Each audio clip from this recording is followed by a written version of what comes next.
बतिया बुझ। अभी चल रहा है ठंड का मौसम और जानबे कहते हैं ठंडी के दिनों में कमर में नुकाए रहता है सब और अपने अपने मेहरारू के साथ सटल रहता है सब। कैसी अपमानजनक बातें कर रहा है लड़का, ये अश्लील है ये लोना।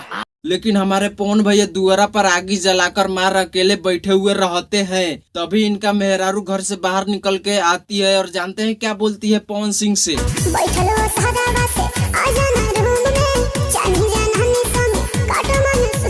हाँ यही कहती है। फिर पवन सिंह के मन में 3-4 लड्डू जल्दी जल्दी फूटता है और बोलते हैं तो चलो कमर के भीतर हमहू बानी हीटर। विश्वास नहीं हो रहा है ना, लोग खुद सुन लो। हो चला कमर के भीतर हमहू बानी हीटर मजा तो के मिली जैसे आगे अब हो गया ना विश्वास। हम बोल रहे थे तो यकीन नहीं हो रहा था। गाना ठीक ठाक है, कमर में घुस कर एडजस्ट कर लेंगे, मतलब सुन लेंगे गाने को। कैसी अपमानजनक बातें कर रहा है लड़का, ये अश्लील है ये लोना। और पवन सिंह का गाना है, यूट्यूब का सिस्टम हिल रहा है, 1 नंबर पे गाना ट्रेंड कर रहा है। बाकी गाना कैसा लग रहा है कमेंट में बताओ और चैनल पे नए हो तो सब्सक्राइब भी कर लो यार, तुम लोग सब्सक्राइब नहीं करते और लाइक भी कर दो।